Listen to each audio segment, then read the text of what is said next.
Hello, welcome to Creativity Boost Podcast. Today I have on the show Kevin Palmieri, and we're going to be talking about from struggle to success.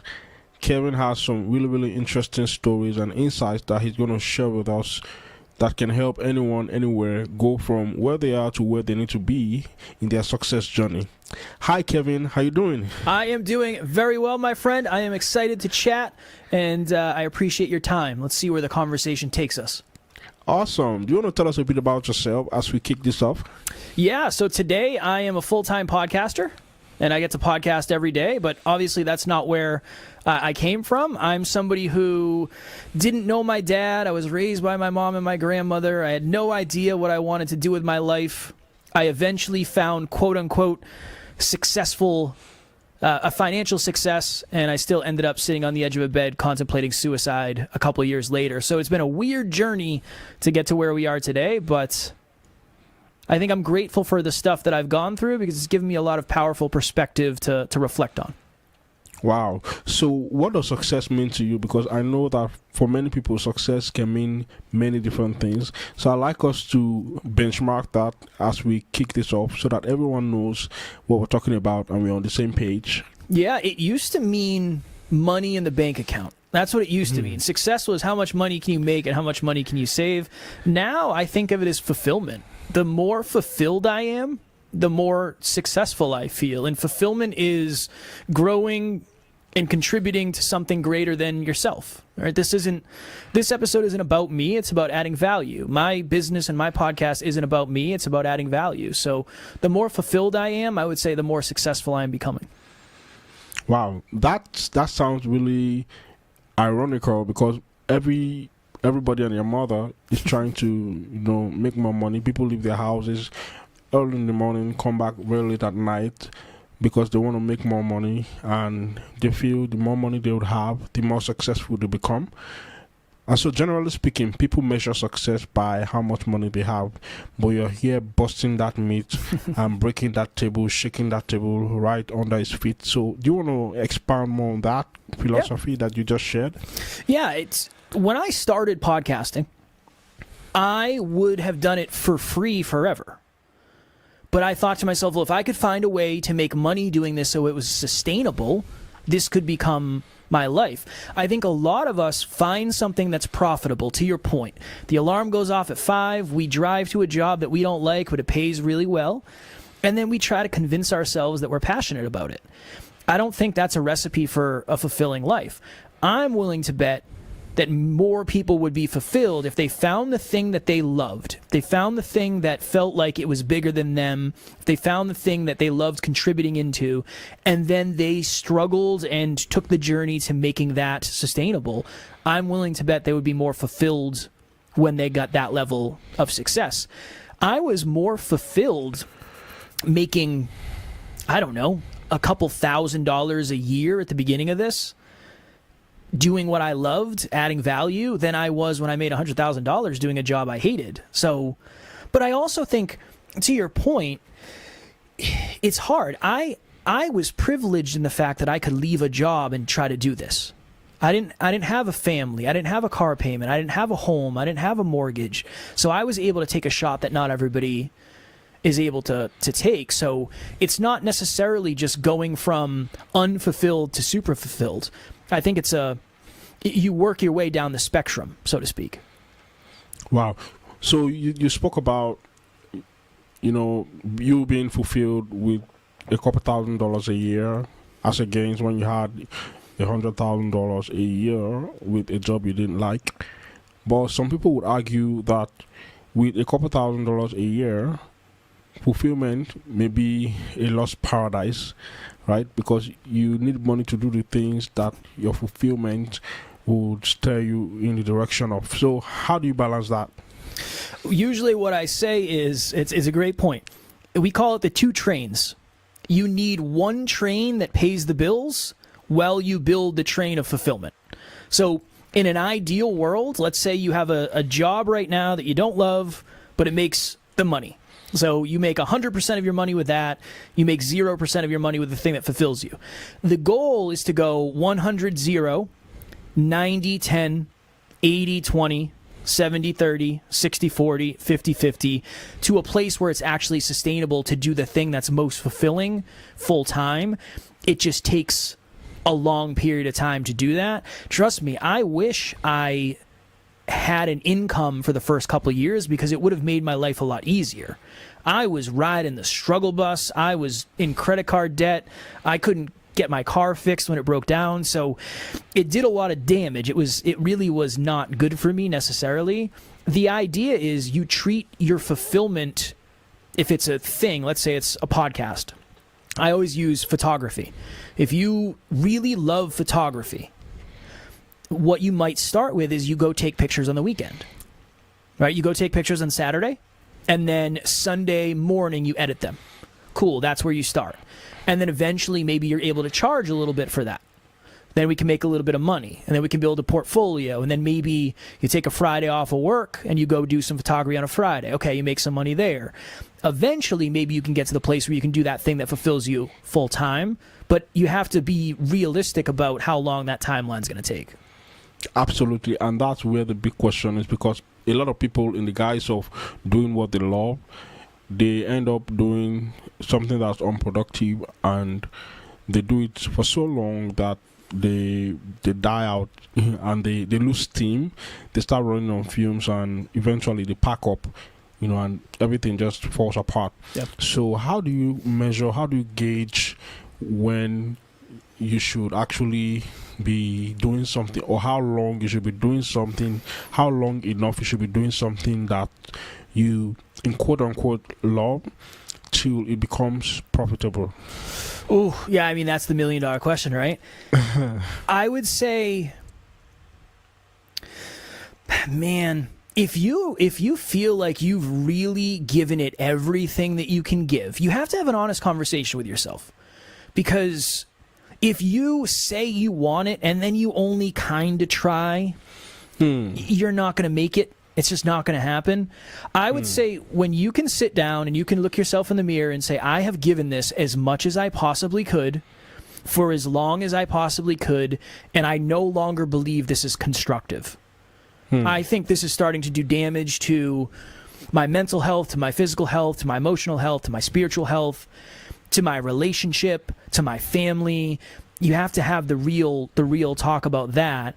And then the other thing is you have to be very familiar with what your core values and your core beliefs are as a human, because that's going to dictate a lot of other stuff.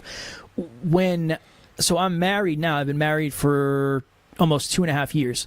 When my wife and I started dating, she knew what I was doing. And I told her, I said, you can never try to take the podcast away. Like, this is my baby. I'm going to do this for the rest of my life. I'm going to make this, or I'm going to die trying. That's it. I needed her buy-in. I needed her to know what the runway might look like, and now things are good. So that's awesome. But that was based on the fact that my core values and my core beliefs were, my core value was freedom and the ability to try to do what I want, and my core belief is self-improvement can change the world, and I want to be a piece of that. So I would say core values, core beliefs, and then you have to have a real conversation with yourself about the fact of whether or not it's becoming destructive to you. I would say that. And then this is a hard truth. If you haven't been able to develop the skill set necessary to be successful, I'm 5'4". I'm not going to be playing basketball anytime soon. If I was to leave the podcast world behind and start playing basketball, I would be in trouble. So some of us are more genetically gifted in an arena.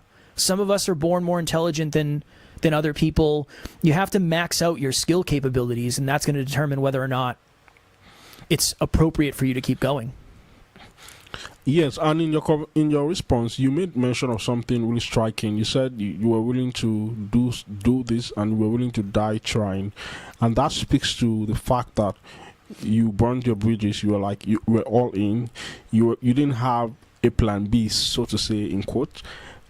So how do you know that this thing is worth dying for, and I'm going to give it my all and risk losing it all in the bid to make this work, right? Because generally, most people who have experienced an astronomical amount of success or a huge amount of success, there are people who had that mentality. They were going to go all in. Elon Musk, he was going to go all in until he made what he was working on successful, right? He went as far as living, out of, his comfort zone for a long time before it actually worked. And not many people have that, threshold. So how do you educate someone who is working on something that might work, but they have other plans? They're like, okay, I'll just do this for 6 months and a year, because the world out there on the internet tells you can achieve something that usually will take years. You can achieve it in 30 days. You can grow your podcast in 30 days. You can grow your YouTube channel. You can reach 1,000 subscribers in 1 week, right? And so people venture into all of these creative endeavors with this construct, this societal construct, this clickbaity construct that limits them, and so they are half baked in their conviction. So when they start, they can't stay the course. They don't have staying power. Yeah. So what would you say to someone in this predicament, and how would you help someone in this situation who needs your help? So the reason I was able to go all in and risk it all is because I was suicidal before. So I literally said I'd rather be dead than do my job. I don't want to exist as a human anymore. I had a lot of necessity. I made one of two choices. It was either I take my life or I do something different with my life. And I had the opportunity to do the second one, which I'm grateful for. I think it becomes a conversation of, do you actually... So I think it's a self-belief and worthiness question. On a scale of 1 to 10, how much self-belief do you have? When we look at someone like Mark Cuban, we look at someone like Elon Musk, we look at someone like Jeff Bezos, they have the highest level of self-belief humanly possible. They think anything is possible and they can do anything. And they are really good examples of what happens when you believe that. My business partner is wired that way. There is nothing he can't do in his mind. Most people don't have that. So what I would say is you really have to check in with, on a scale of 0 to 10, how much do you believe in yourself? Okay, let's say it's a level 5. I would start by setting level 6 goals, not level 10 goals. So your level 6 goal is not to make the most impactful company on the planet. It's to get your first client. Awesome. That's a great place to start. And then when you get your first client, it instills a little bit of proof. Okay. Interesting. That worked. All right, let me set a level 7 goal. I want 5 clients by the end of the quarter. Okay. Maybe that's a big leap. All right, cool. Let's do that. So I think that's the piece for self-belief. The other piece is, in order to take a new action, you have to have 3 beliefs. You have to believe it is humanly possible. So is it humanly possible for you to go get 5 new clients? Yes. Is it personally possible? Am I capable of going and getting these clients? Well, I just set the goal with a new belief. I think so. Will it be worth it is the third one. If you do not believe it will be worth it to grind it out for the next 5 years, you're not going to do it. I always believed it would be worth it. Before I joined you today, I had to believe this would be worth it. You had to believe I would be worth it. You wouldn't have done it if you didn't. I think that's a missing piece for a lot of us. And there's so many examples. If you and your partner get into a fight, 2 things you can do. You can go to bed angry, or you can have the courage to say, hey, can we talk before bed? If you don't think it's worth it to have the conversation, you're not going to do it. And that's going to compound, and eventually your relationship's probably going to crumble, unfortunately. So I think that's a really big one. The podcasters and the business owners and the entrepreneurs that I've had the pleasure of working with that have made it to 100, 200, 300, 500 episodes, they're the ones who think it'll be worth it to keep going. And that's a big differentiator. So let's talk about your journey as a creative. You're a podcaster by design, and you're a podcaster by, accomplishment also. So can you tell us what your journey was like and how you were able to achieve the success that you've achieved so far? And if you care to share, also tell us the kind of successes you've achieved podcasting. Yeah, so in the beginning, I just wanted to have cool conversations with cool people. That was it. Let me flex my creativity muscle and let me try to find some cool questions to ask this person. So I would ask, what's your deepest fear? And let's really dig into that. And I just wanted to have cool conversations.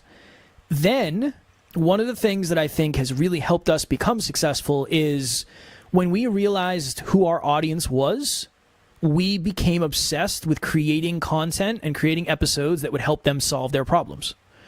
So our podcast, the goal of it, the purpose of it is to solve problems. It's to help people solve problems. We help dream chasers overcome limiting beliefs, low self-belief, and low self-worth in order to accomplish their goals.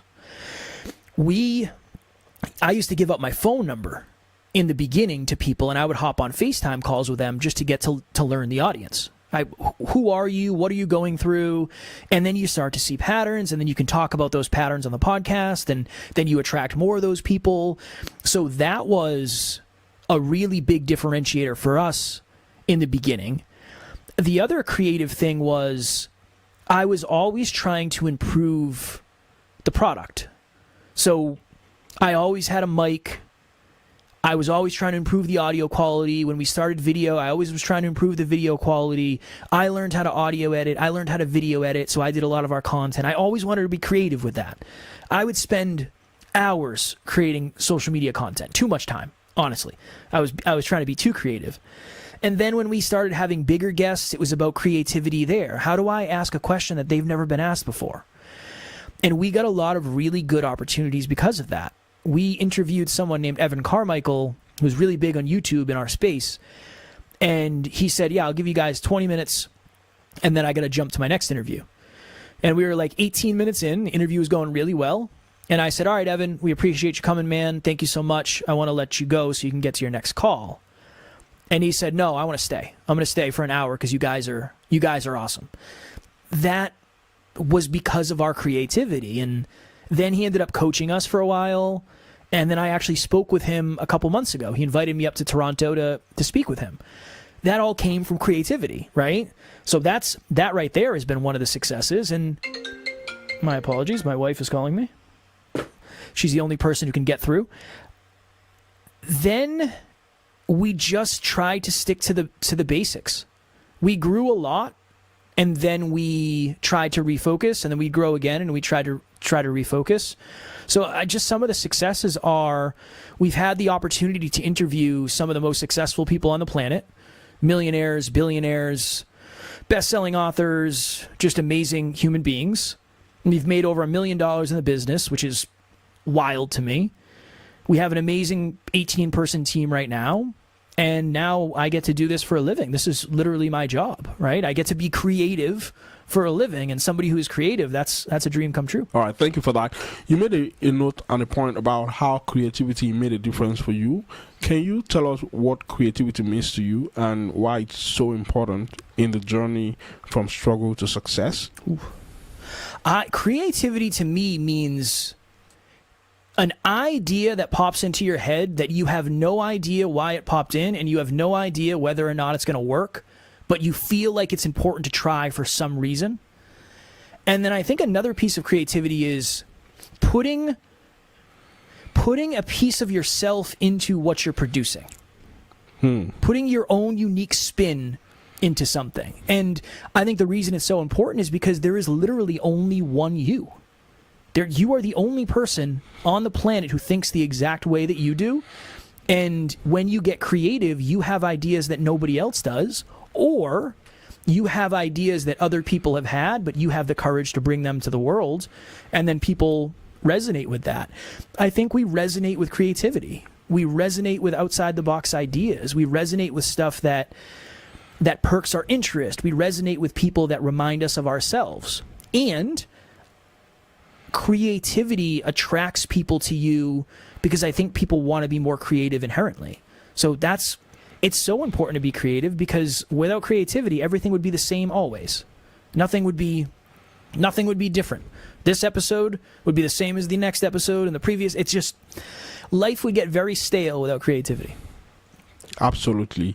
And you really hit the nail on the head there. And what I've come to discover is that many potential creatives never become creative actually, because they think creativity is just about having big ideas with no action to back those ideas. They don't have the spine to follow through their ideas with action until it turns into a creation.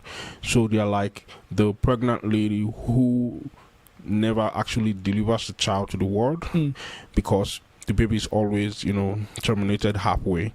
So can you tell us why many people abort their creative ideas halfway, and how to overcome that short-lived lifespan of an idea that never comes to life, so that people who have creative ideas can eventually birth their ideas and know exactly what to do to make their ideas come to life? I think that many people start with the end in mind, and it stops them from starting in the first place. It gets to a point where, so two thoughts. One, the fear of judgment comes in. And you're thinking to yourself, I have a lot of momentum here, but that also means there's a lot of people that are about to see what I'm doing. I don't know if I'm ready for that yet. That's one. Another one, and this is super common, way more common than I thought, is fear of success. So there's a lot of people out there that want to be successful, but they just want to be successful enough to feel successful, and then they just stop. It's too much. I'm too much out there. People are going to learn about me. People are going to see me. I'm going to be known. And a lot of people are afraid of that. I think those are two very big reasons. I think the other thing is you kind of don't know what the journey is going to look like until you start. So when you start the journey, in the beginning, you are relatively naive to what it's going to be. At least I was. I had no idea this was going to be what it is. Then eventually one day it feels real. Either it feels real in a good way, or it feels real when you say, wow, I have way further than I thought.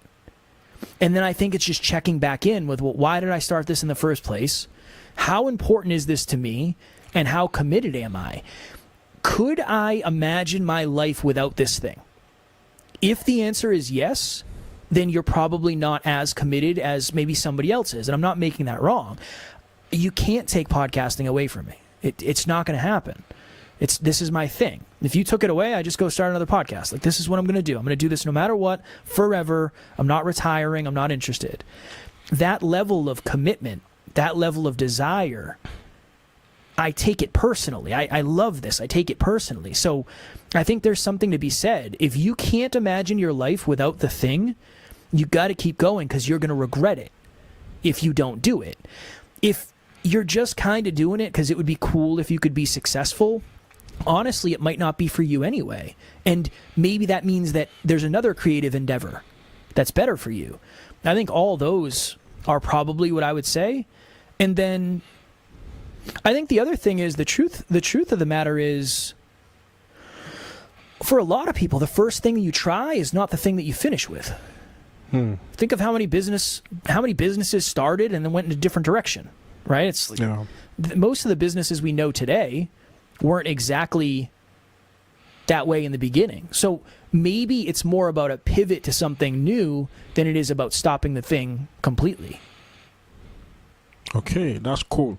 So can you tell us about your struggles when you were on that journey, when you were just starting out? What were the biggest struggles you faced, and how did you overcome them? Yeah, in the beginning, so I left a 6-figure income, and I did not save nearly as much money as I should have. So I was broke pretty quickly. So by the end of the first year, probably by the end of like the first 8 months, I had run out of money. And I was living on credit cards. So that was just the financial strain of that. That was really, really, really hard. The humility that came with having to ask my girlfriend, now wife, to pay rent, that was a level of embarrassment that I didn't think I could handle. In 2019, I literally couldn't buy her Christmas presents. And it was just it was terrible. It was just a brutal time. My car broke down and I couldn't get it fixed. And it was like a scene from a movie where I'd roll up to a stop sign and my car would just shut off. It was terrible. And the brakes didn't work. And then I couldn't afford to pay my car insurance, and I got sent to collections, and it was just brutal. So honestly, that was a big problem for the first couple of years. The other thing that I dealt with internally was I had such a high level of fear of judgment. I was terrified of being a failure and making mistakes. And I was very insecure. I just didn't feel smart enough. I didn't feel good enough. I didn't feel like I knew anything. It took me like 150 podcast episodes before I ever felt confident as a podcaster. So to solve the money problems, I started coaching for free. And I built up a little bit of confidence with coaching. I built up a little bit of a reputation in the community. I coached 5 people for free for 2 months. And then at the end of the 2 months, I said, hey, I can't do this for free. What do you think of $50 a call? And everybody said yes. So I was making $250 a week. And I was like, whoa, this is amazing. I'm making money. This is life-changing money for me. So that started, and then $50 went to 75, and 75 went to 100, and that became how we monetized. And then in terms of just not feeling good enough and not feeling smart enough, I just started to try to learn as much as I could and read books and find coaches and listen to TED Talks and watch YouTube videos, whatever it was. And I had a streak where I learned every day for however many years. And that helped me so much. But I still have those moments where I don't feel smart enough, or I get imposter syndrome before I go on a big podcast. I still have that. It's just way less than it's ever been. Wow, that's amazing. That's an amazing story, and I really appreciate the fact that you took us through that journey, because many times when people want to achieve success or a measure of success in anything, they look at people's end, they look at people's middle, and they forget to look at people's beginning. And so bringing you here, I believe someone listening to us would have got some context on how these things actually work by just listening to your humble beginnings, by listening to your struggles. And one more question I want to ask you is about how you dealt with suicidal thoughts and how you overcame that. Yeah, so I've had suicidal thoughts twice in my life. The first time I was home alone, I had the day off from work, I was just playing Call of Duty. It should have been an awesome day, right? I was just hanging out playing Call of Duty.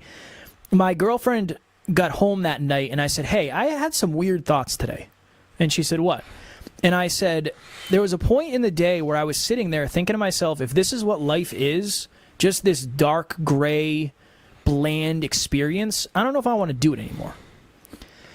And she said, Kev, it sounds to me like you should go to therapy. I think that would be really helpful for you. I mean, you grew up without a dad. You have some unresolved trauma that you never looked at. And I said, nah, I'm good. I'm a bodybuilder, kind of a badass. Not a big deal. I'm going to be fine. And then she convinced me, so I ended up going to therapy. So that was something that helped me a ton in the beginning. And then when I was sitting on the edge of a bed, thinking to myself, if I just took my life, I would take all my problems with me. That was the second time. When I left my job, my depression pretty much went away. So when I was sitting on the edge of the bed that day, I messaged my business partner, who was just a friend at the time. I explained to him what I was going through. He gave me perspective. He gave me a shoulder to lean on, and he gave me a strategy to get out of the hopelessness that I was feeling. I left my job 3 months later, and then my depression pretty much went away. So that was a big piece of it. I also didn't realize at the time, and I realize now, that my family has had struggles with mental health. One of my family members committed suicide, and then I had another family member who attempted to commit suicide, all within the span of 10 years maybe. So that's probably a piece of it, I would say. That obviously, that doesn't help. But I am a huge proponent of therapy. I will be going to therapy at some point next year. I'll start again.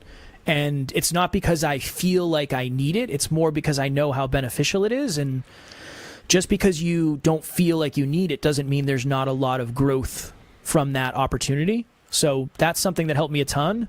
And then just changing my environment was supremely beneficial for me. Wow. Thank you so much for that. I really appreciate all of these wonderful stories that you've shared, and you just coming out and giving it to us like it is, without any sugarcoat. Thank you so much for all of those wonderful insights. And I think this will be a good place to call it. I want to say thank you, Kevin, for joining us on Creativity Boost podcast. And to you listening on the other side, I believe you found some value. I believe you received something that has inspired you to succeed in your journey, wherever you are on that journey. And if that's the case, I encourage you to share this with someone, talk to someone about it, drop some comments if you're watching on YouTube, and just, help us get this message to as many people as possible. I'll leave it there for now, and I'll see you on the next one. Till then, have a good one, and bye-bye.